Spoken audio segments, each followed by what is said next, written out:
DETV News is brought to you by DART, Delaware Public Transit Service, moving you forward.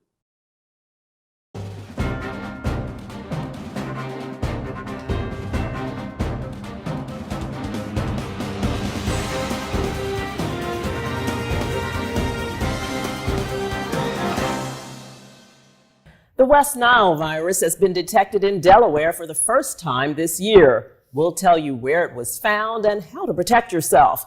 Plus, Delaware is issuing emergency benefits as part of the state's ongoing response to the continuing COVID-19 health crisis. We've got the details.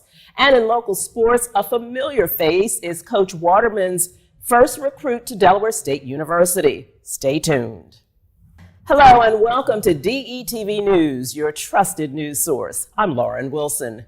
Those stories are ahead, but first, the pandemic is not over. That's the message health officials are desperately trying to convey to the public as COVID cases are rising, even among the vaccinated. Joining us now in the studio is DETV's Matt Ford. Matt? Thanks, Lauren. Mounting concerns over new COVID cases, especially for those already vaccinated, have made it challenging to keep updated on mask policy changes. Officials are issuing pleas on a near daily basis to the public to take precautions. Joining them is someone many viewers invite into their homes each day. He's a famous face many in our region turn to for the forecast, but Action News meteorologist Adam Joseph had a different message recently on social media, this one as a father. Adam took to his Facebook and Instagram pages to reach his hundreds of thousands of followers to speak out and warn others about the coronavirus after his children and others close to him were recently infected with the virus. Our number one job as parents is to protect our children. And that's what we did, and that's what we continue to do. Please, if you are not vaccinated, do not go around children who are under 12. They are so vulnerable right now. They do not have a choice to get the vaccine at this point. We need to protect our children and make sure they stay healthy because this new Delta variant is affecting kids. This new Delta variant is affecting vaccinated people as well. Justin Bartles, a nurse at a Delaware hospital, recently took a trip to Provincetown, Massachusetts with his husband and a few friends. They were all vaccinated. But towards the end of the trip, he felt something wasn't quite right. I started feeling run down, had a little bit of I thought I had a fever. Friday was just really tired. I had to take a nap, which I usually don't have to do throughout the day. Then we got home on Saturday and noticed that I was feeling really tired. I checked my temperature and it was around 100.8, which was about the highest it had gotten throughout the whole time. I went and got a COVID test, tested positive. I had severe chills. I would break out in cold sweats, and figuring out my temperature and regulation and all that stuff was pretty difficult. I had a cough, runny nose, and then I did lose my sense of taste and smell on Sunday. And it's just now starting to come back a little bit. Just a few days after they came back, Provincetown was named one of the hot spots in the country. Now back here at home, we are starting to see more mask recommendations go into effect. In the tri-state area, New Jersey falls into the substantial transmission category, while Delaware and Pennsylvania remain in the moderate COVID-19 transmission category. Health officials in Philadelphia last week said they are now strongly recommending everyone to wear masks in indoor public spaces, regardless of vaccination status. The guidance comes after the CDC reversed course Tuesday on some masking guidelines, recommending that even vaccinated people return to wearing masks indoors in parts of the U.S. where the coronavirus is surging. So there are a lot of concerns that with the variants, that we may have to reconsider wearing masks. Again, this is where I want to empower individuals to make that determination. Dr. Fauci did make a comment that may happen. I know other states are looking at universal masking again, but we want to empower individuals to make the best decision. So if you are around people who are more vulnerable to the virus, or you're around people are not vaccinated, you can protect them by wearing a mask. The Delta variant is highly contagious and has spread across the U.S. in recent months and is now the dominant strain, including here in Delaware. With the number of positive cases on the rise again, some are calling for more heavy-handed measures, such as employer mandates to ensure vaccination rates increase. Just this week, the American Medical Association called for all healthcare and long-term care employers to require their employees to be vaccinated against COVID-19, similar to influenza and hepatitis B vaccine requirements. Adam Joseph is a former colleague of mine, and I wish him and his family well. Matt, now the CDC has reversed a decision that says that people who are vaccinated don't have to wear masks when they're indoors. What's this going to mean for Delaware schools? That's right, Lauren. So just this past Tuesday, the CDC recommended that everyone in schools K through 12, from students, staff, and visitors, wear a mask. Now, the recommendation will likely signal a change in district-level policy from where we had been heading this fall as more students return to the classroom. Now, districts have announced that parents will be informed of any mask policies before school starts back up in the fall.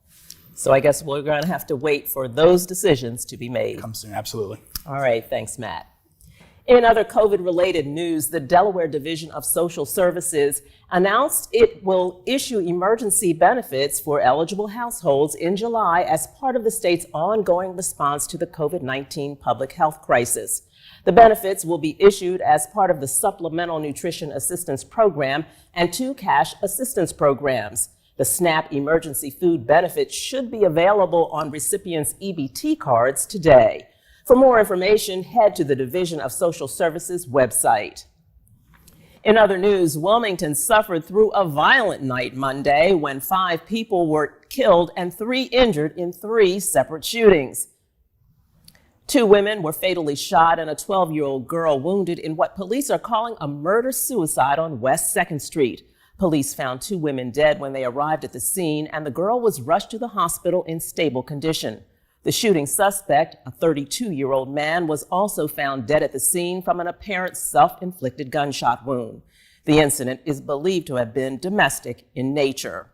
A 28-year-old man was shot and killed in a double shooting in the 2400 block of Jessup Street, and a 32-year-old man was killed by gunfire in the 600 block of North Monroe Street. All of the incidents occurred within a 3-hour time frame. Mayor Mike Przicki called it a brutal night in Wilmington. It hurts that you think that people had such despair that that's the only solution to dealing with their pain and frustration. And so it really hurts. I mean, I woke up early this morning and did the tally, and it was really a heartbreak for me. In the wake of a leaked email that contained an Asian slur, State Representative Gerald Brady used Facebook to announce he won't run for re-election. An email made public last week from Brady to someone he thought was a work associate described Asian women in a derogatory way. But instead of forwarding the email and his remarks, Brady had replied to an anti-Asian discrimination and sex trafficking advocate. That's when the exchange was made public. Brady apologized for his actions the day following the publication, but the local advocates called for his resignation. Brady, who has served in the State House since 2006, announced Monday he would not seek another term when his expires next year. At least one group said the former Wilmington City Council member did not go far enough and is continuing to call for Brady to step down. Stay with us through the break. There's more coming up after this. It takes less than 1 minute to find out if you may have prediabetes. You can do it here. But I get it, you're busy, and busy people can't have prediabetes. I read that wrong. They can, okay? Just go to the site. When you adopt a shelter pet, you discover their unique mix of all kinds of traits. Where'd Wiley go? Where's Wiley? Ah, there she is. Paw? Do you remember being an ancient wolf? Do you ever feel the call of the wild? You're a renegade cop, and I'm a con woman with nothing to prove. But together, we could really solve this murder. They're a little bit of a lot of things, but all of them are pure love.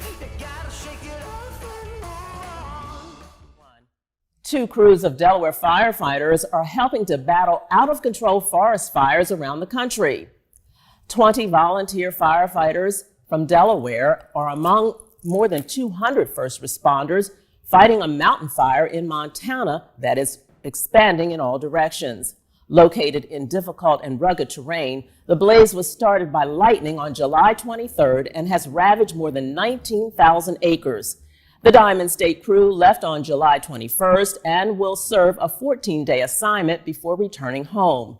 The First State also has another crew fighting a 33,000-acre blaze in Washington State that is only 13% contained at this time.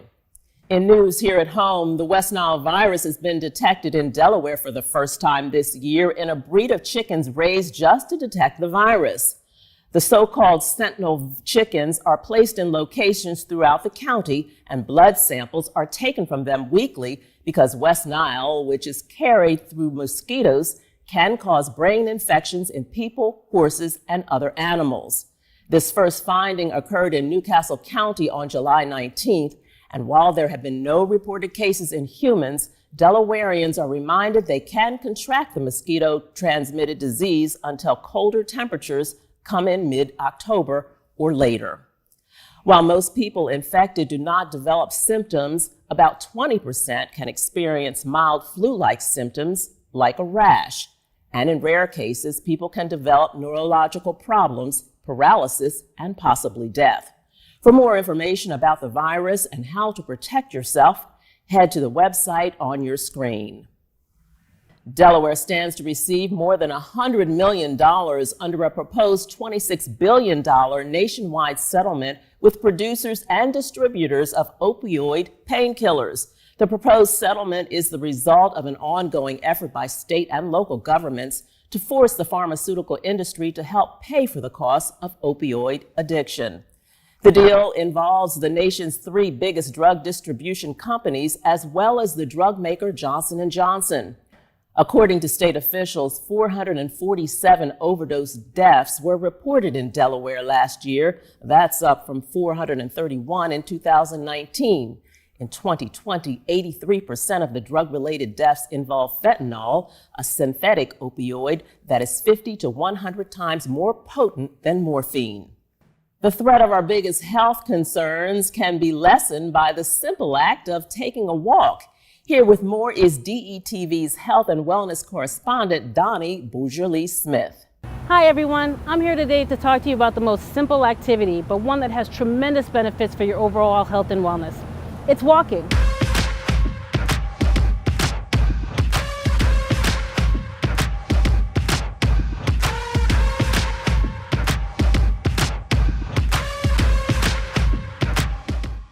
We've all heard the saying, an apple a day keeps the doctor away, but if you really want to keep the doctor away, just go for a walk.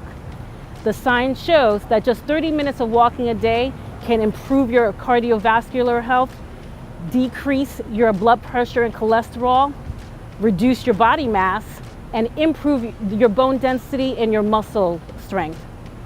It can reduce the risk of developing conditions like heart disease, type 2 diabetes, and osteoporosis. If you're like me and you're just getting back into a fitness journey, starting one, and you have those pandemic pounds to lose, here's a few tips to get you started and to help you stick with it. 1, do what you can. If 30 minutes feels like too much, just take 5 minutes to walk around your city and eventually build to 10, 20, and eventually 30 minutes. 2, wear comfortable clothing and shoes. 3, stretch. A light stretch before and after your workout is essential for your muscle recovery. 4, stay hydrated. Drinking water before and after is key, regardless of the season. And 5, stay safe. Walk with a friend, join a walking group, or even carry an alarm or spray just as an extra safety precaution. One added benefit to walking that a lot of people don't talk enough about is a benefit to your overall mental health. Walking, just taking a simple walk, can improve your focus, help you decompress, and literally reduce your stress level. My dear friend David Gurton, who's the owner and operator of Live Now Fitness, is on day 819 of walking 1 mile a day just for his mental rejuvenation. Now recently, the need to have improved health and wellness hit close to home. Our very own Ivan Thomas our leader and the founder of DETV, was diagnosed this weekend with type 2 diabetes. Hey, Donnie, how you doing? Ivan. So Ivan's here today to share a little bit more about his recent health news and also the start of our very own DETV walking group. Thank you so much. So last week I found out that I'm diabetic. How I found out? 2 weeks ago, I started going to the bathroom at an alarming rate. At least every 30 minutes I was going, Donnie. And I knew something was wrong. You know, your body's saying, hey, this is not the way you're supposed to function. So that's what happened to me. So after going to see my primary care physician, we ran some labs. And then they called me on Friday on the highway and said, Ivan, your numbers are critically high. You need to go check in at the ER. My blood sugar level was 532, and they are supposed to be 100. So you can imagine how I felt. With years of sacrificing my health for my business, now I have to turn everything around and relearn everything. The ways to eat, what to do. It's a total lifestyle change. And so we decided to make this change, not just because of me having diabetes, but the whole community. One thing I didn't know, Donnie, over 32 million people are suffering from diabetes today. And a lot of them are on my friend list. Yeah. So what we're going to do is we said, you know what, DETV is for the community.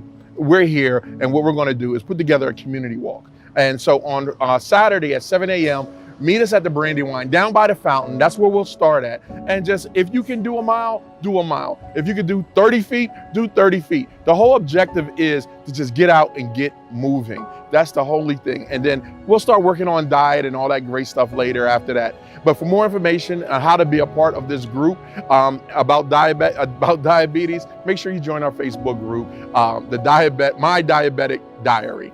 Cool? Fantastic. Thank you so much. I'm definitely going to be there. And honestly, Ivan, what you just shared is so many people are experiencing this. The frequent urination, as an example, is one of the #1 signs that something's going on. Mm-hmm. And I would also share that it's not even just about people with diabetes. We have a tremendous amount of the population who are in a pre-diabetic state and just simply don't know it. So this is for everybody. This is for everybody's health and wellness. You don't have to be diabetic, pre-diabetic. You just have to want to take care of yourself and to get out there and get moving together as a community. And I can't wait to join you. Yeah. So I'm Donnie Bougeli-Smith. This is your health and wellness report for the week. I hope to see you Saturday, but if not, I'll definitely see you next time. Back to you, Lauren. Efforts to improve another health staple, clean water, were boosted this week when Governor John Carney signed the Clean Water for Delaware Act into law. It creates a new clean water trust to protect Delaware's waterways and rebuild Delaware's drinking water infrastructure with a focus on underserved communities. The act is supported by $50 million in the fiscal year 2022 funding budget for water quality and water-related projects, giving it the financial clout that previous efforts at passing clean water legislation lacked. Now stay with us. There's more ahead after this.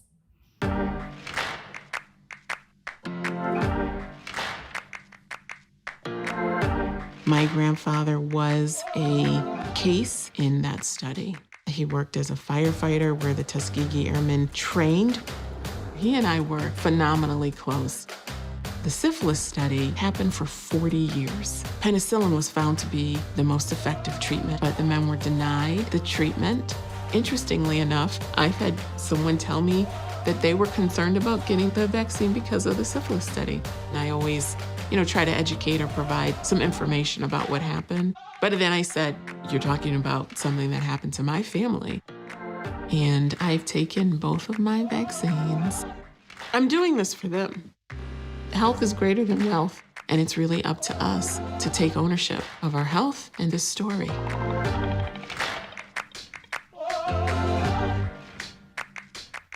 Newcastle County Police say a house painter died Monday when scaffolding collapsed beneath him and he fell from a roof of a Mill Creek home.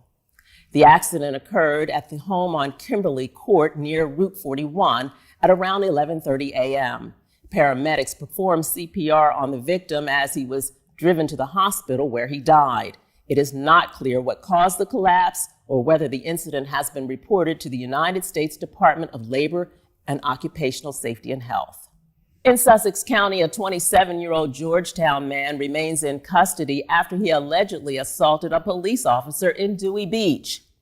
Police say Brandon Lewis was kicked out of the Starboard Bar for rowdy behavior on Saturday evening. While he was being escorted off of the property, he allegedly assaulted a bar employee and ran from the scene. Police caught up with him at Bellevue Street and Coastal Highway, where a fight occurred. An off-duty Newcastle County police officer stopped to assist the Dewey police officer, but was pulled away by two unknown men. Lewis then struck the Dewey police officer, rendering him unconscious. The off-duty officer, with the assistance of a bystander, detained Lewis until other officers arrived. Both officers were taken to the hospital, where the Newcastle County officer was treated and released. The Dewey officer was hospitalized for treatment of a concussion and is now recuperating at home. Lewis faces a host of charges and is being held on $35,000 bail. Dewey police issued a statement thanking the off-duty police officer and the bystander who assisted. Police are asking anyone with information to call Crime Stoppers. And now it's time for a look at the weekend forecast. Stay with us during the break.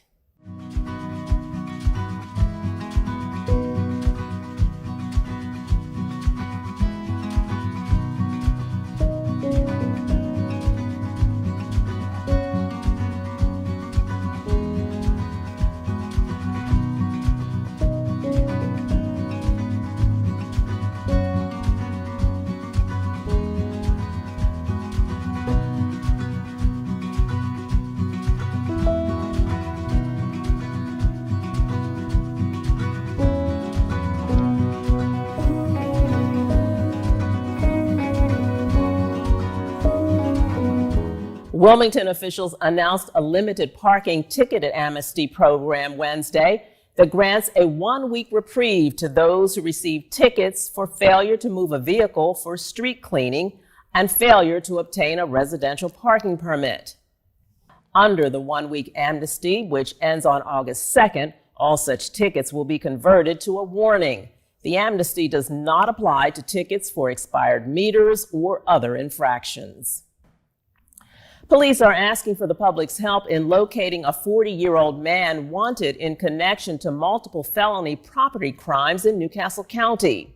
Delaware State Police announced they are looking for Charles Holotanko in connection with a series of burglaries from May to July of this year, as well as a car theft in June.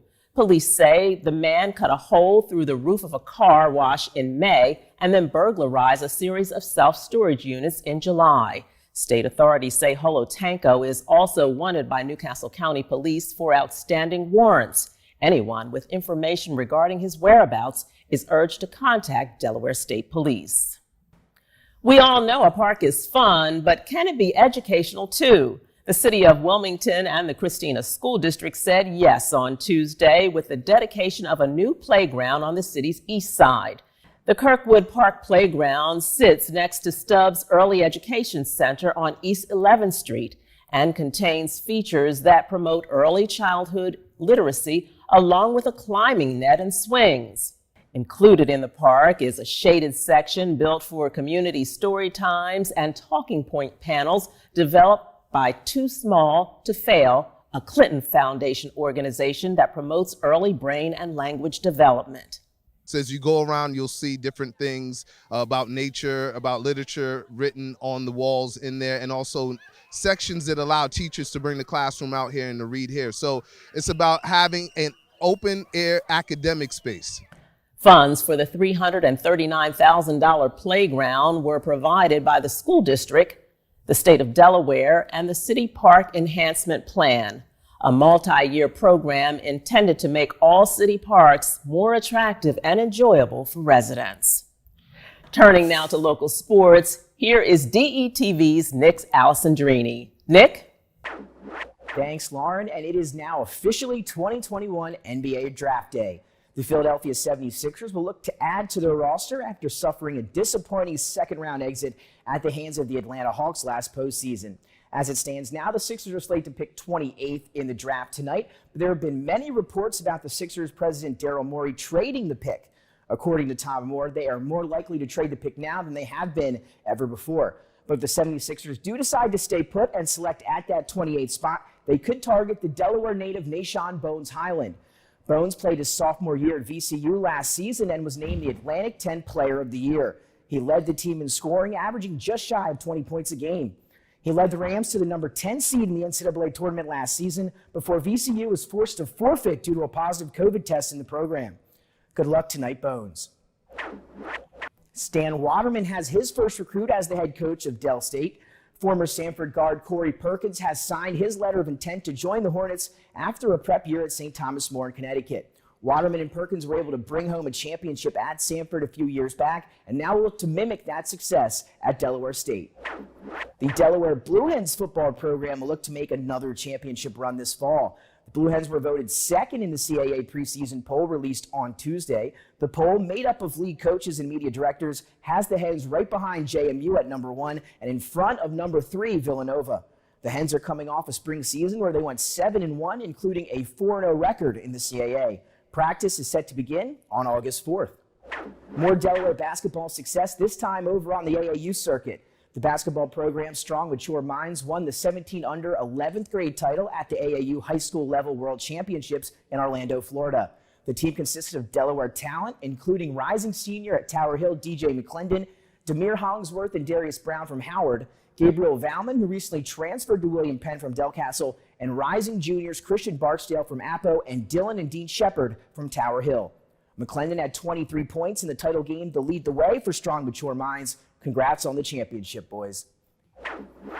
And now it's time for our top plays of the week. And with football just right around the corner, we're going to take a look back to week 5 of our fall season and give you some great plays on the football field. And we've got 4 of them for you. So let's get started with number 4. And that's going to be Terry White from St. George's. Check him out here doing on the offensive end. It's Mount Pleasant versus St. George's, and check out the cuts. Able to break a tackle there, get out to the sideline. Terry White going to show off the speed. No one going to catch him, going to take it all the way for a touchdown and a big play to get us started at number 4. On to number 3, St. E's Quasine Benson. He was quite the running back last year and one of their better players. Here he's going to take the handoff, make a cut inside, and he's going to show you how to break a few tackles. 1, 2, 3 of the Conrad Wolfpack just sliding right off him. He's able to get to the sideline, speed, jets on, and he's able to take it in himself for a big-time touchdown for the St. E's Vikings and Quasine Benson at number 3.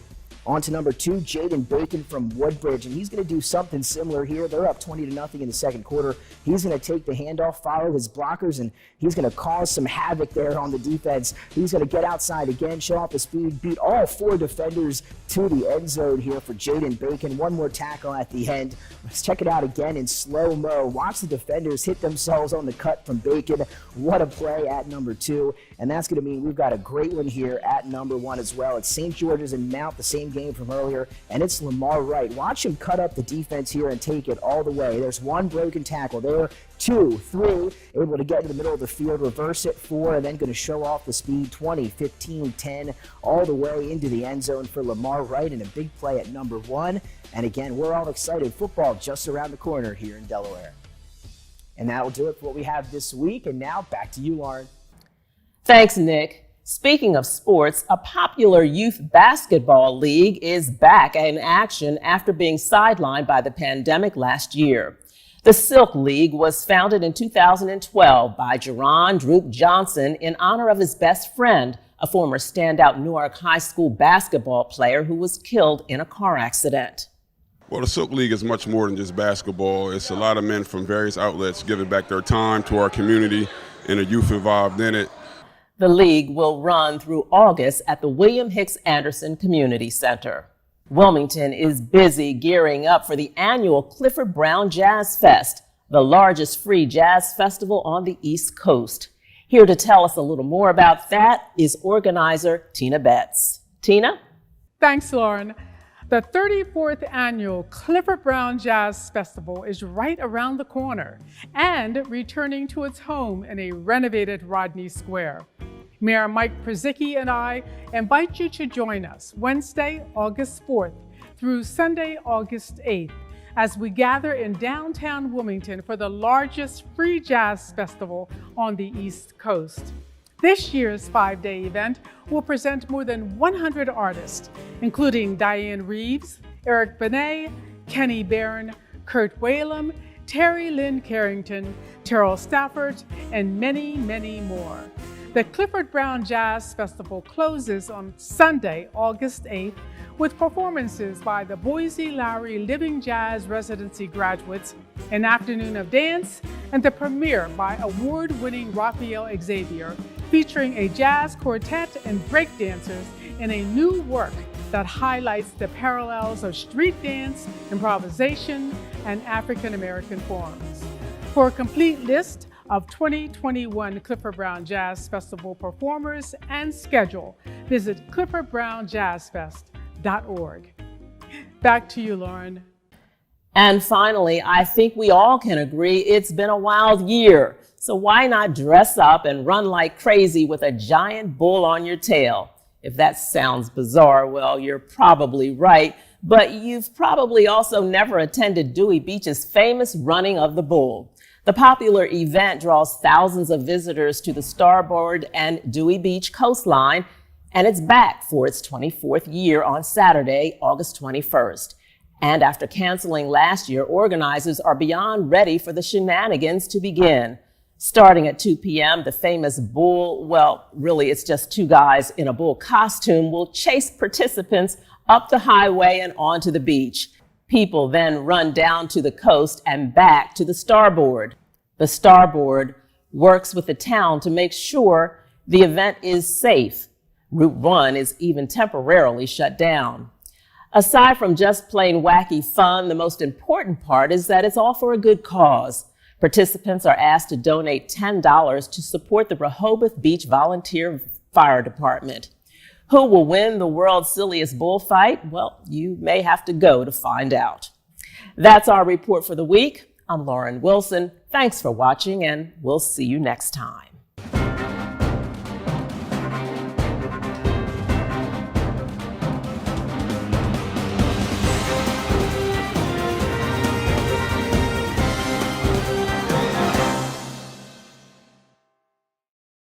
DETV News is brought to you by DART, Delaware Public Transit Service, moving you forward.